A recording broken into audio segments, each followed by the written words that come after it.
Here are the 3 building blocks for having an incredibly strong mental health. So I've been providing therapy for about half a decade, and I'm able to see what helps people to avoid having breakdowns, overcoming stress, overcoming depression, and what keeps people locked into those prisons. Now, what I've seen is things that help people to do this at a very high rate, but it doesn't take a lot of effort. And that's the biggest myth. People think that they have to have like a whole lot of strength, be very resilient in order to have a perfectly strong mental health. And that's just not the case. There's just some simple things that a lot of people miss because there's a lot of, let's just say, bad advice out there from, let's say, the gurus and everybody that you follow on Instagram. But here's the thing. As a licensed therapist, I know exactly what works, and I'm going to share those with you because, again, I've seen this over the course of 5 years.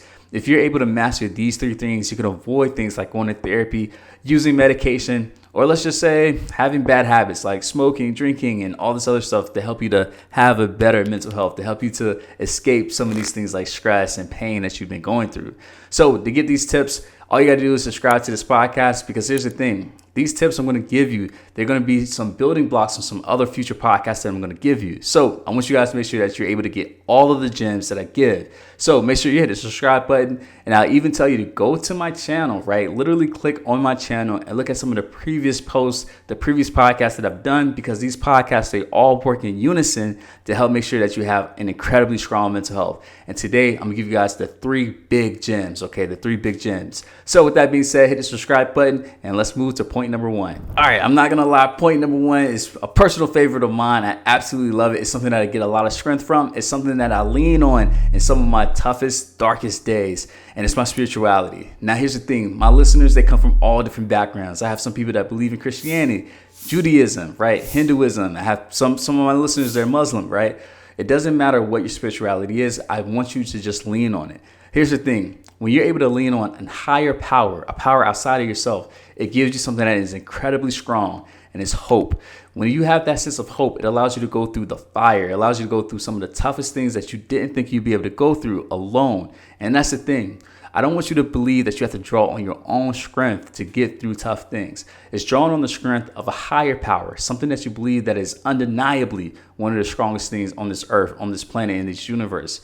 When you believe in this, it will protect you. It will give you that hope, that strength to move forward, to take one more action that very next day, because that very next action that you take, it could change everything. It could be something as simple as going to the gym, reaching out to a therapist like myself, or reaching out to a very close loved one. These are the things that you have to do to make sure that your mental health is in place. Now, here's something else that I want to add. When it comes to your spirituality, it's something that you don't just lean on when times are tough, but it's something that you should lean on continuously.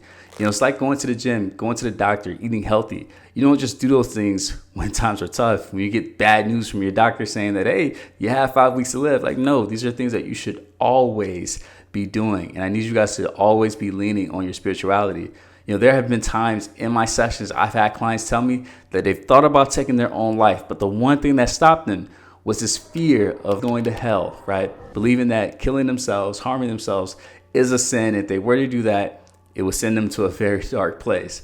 But by believing that, this will lead you to a bad place like that, it prevents you from taking that step. A lot of people, they cling on, they attach themselves to that spirituality, and that serves as a great barrier to stop them from getting to the absolute low. So again, even in your darkest times, lean on your spirituality, but even in your best times, lean on your spirituality. And again, I must say, I've had literally clients tell me that they did not take their lives because they believed in a higher power. The second building block to having a strong mental health, again, it is very simple. It's something that you know about, but you may not have been using it. You may not have been focusing on it. And I want to make sure that I point this out to you. And it's all about emotional intelligence, okay? So focusing on your emotional intelligence. Now, you may be asking yourself, what is an emotional intelligence? Well, it's simple. It's you being able to recognize, understand, manage, and use your emotions to help build and foster relationships. So for a lot of people, they may run into stress, anger, or maybe they lack empathy, right? Something that gets in the middle of their relationships. And these things just cause added stress in your life. So I'll give you a great example. If you're the leader of a company, let's say you're a business owner, you have employees under you. If you lack empathy, one thing that's going to be very hard for you to do is to lead your people. It's going to be very hard for people to believe, trust, and follow what it is that you're asking them to do. People may not go all out for you, right? They may not, let's say, go to the 10th level in order to help you, the business, to move forward. But if you have empathy, you will see people go out of their way to help you because they see that you see them. That's what empathy is all about, is being able to connect with that other person. Now, let's look at it from yourself, right? So how does emotional intelligence help you? Well, let's say you're struggling with something like anger. The best thing about emotional intelligence is that it helps you to step back, see that you're angry, and then ask the very important question of why is it that you're angry? Something that I love looking at is protests. When you look at protests across the world, whether it's African Americans back in the 1950s here in America, it could be women's protests, it could be protests out in the Middle East, like whatever the case it may be.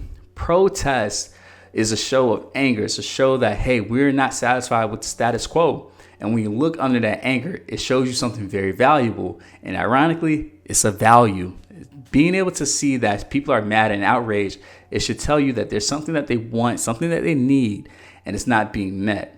When you take time to look at anger objectively, you're able to ask yourself, you're able to ask other people, what is it that has you so angry? What is it that you care about so deeply that is getting you upset? Once we find that thing, we can then give it to them. We can then use it to help build and foster a relationship between you and the other person.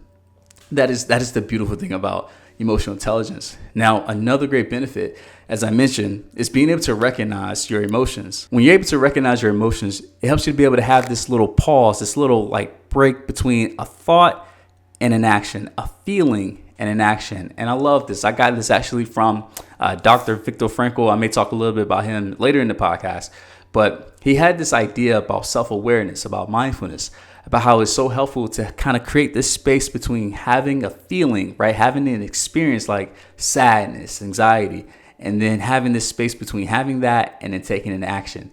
People that are very, let's say, self-aware, people that are very, let's say, patient, people are able to have high levels of emotional intelligence.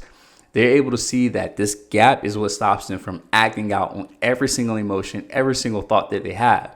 Because here's the thing, guys, everything that you feel doesn't mean that you have to act on. Having that, let's say, emotional intelligence, as I mentioned, having that patience, right? That is what keeps you as you. This is what keeps you having that integrity, staying the person that you value yourself being. All right, so main point number 3, here's another one, a great one. As I mentioned, I was going to get back to him. So it's all about having a purpose. This is another great building block when it comes to having a strong mental health. Now, Dr. Viktor Frankl, he actually is a psychiatrist, and I'm reading a book, a very famous book from him. It's called Man's Search for Meaning. I highly suggest everybody read this book. So in this book, what he does is he talks about his experiences back in the concentration camps over in Poland. So he was in Auschwitz, right? So one of the most, historically, let's just say bad concentration camps for people of Jews, right? It was a place where, a lot of people just lost their lives, right? For no good reason, and I can go more into that a little bit later. But he tells his story about how when he first got off the trains, right? When they were first transported into the Nazi concentration camps, he talks about how they were all lined up and they had to walk up to this general. And this general had one job, to either point to the left or point to the right. If you point to the left, that means that you were going to line up and take a shower. If you pointed to the right, you were going to go get in line and then be taken to the camps, if you will. Now, everyone else pointed to the left, they ended up going to this place, and it was this big, almost like storage looking place. And on the top of it, it did say showers, and they were all given a bar of soap, towels, all that other stuff. But all of this was a mirage. It was a trick, if you will, because what happened was they closed the doors and they gassed them, right, for lack of better words. And it was very, very traumatic for a lot of those people who live. Now, the thing is that 90% of the people that got off the trains, they were gassed, right? 90%. What stopped you from being gassed, being killed in these chambers, these encampments and things like that? The one thing that stopped them from killing you was being able to see that you were able to work, seeing that you were, let's just say, like a fit, strong person, right? Because they needed you to work in the fields and all that other stuff.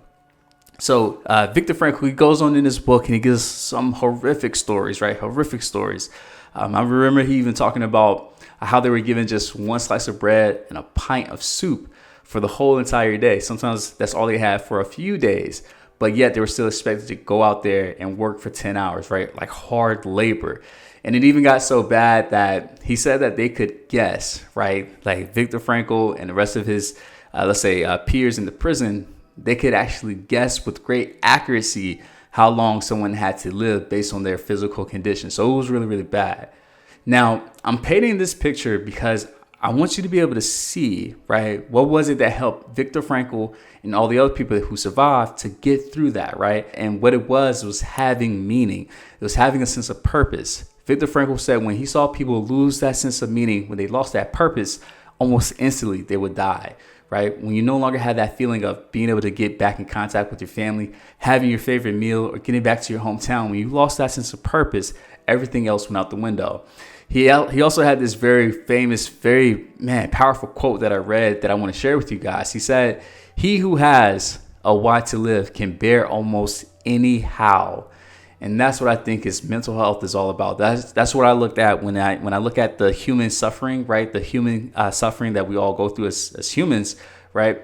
What gets us through life is knowing that we have this why. Because life is filled with suffering. Life is filled with pain. No one gets out of life unscathed. Like, you will go through grief. You will go through rejection, failure, loss, sickness. Like, you will go through all of that stuff.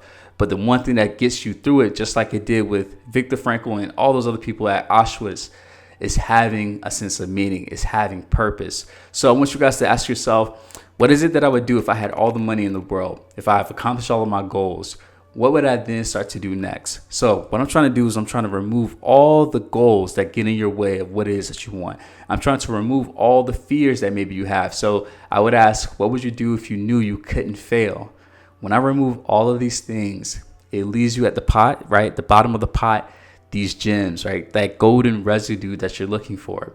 And that's what we want. That's going to help you to find your purpose. So real quick, I'm going to go over the three things, the three building blocks that's going to help you to have a strong mental health. So the first one is focusing on your spirituality. So again, do not just wait for times to be rough for you to focus on your mental health or to focus on your spirituality. This is something that you should always be doing. The second one is emotional intelligence. Emotional intelligence is all about knowing how to manage your emotions, being able to recognize them, being able to use them, right? All these things help you to have a strong mental health. And then the last one, as I mentioned, having a purpose. When you find a why, you can bear almost any how. And that was a great quote, a great, let's just say, idea, concept that I got from Dr. Viktor Frankl in his book, Man's Search for Meaning. So I encourage everyone to check out that book. It's really, really great. So my name is Coach Walls. Thank you for checking out this podcast episode, and I'll see you guys later.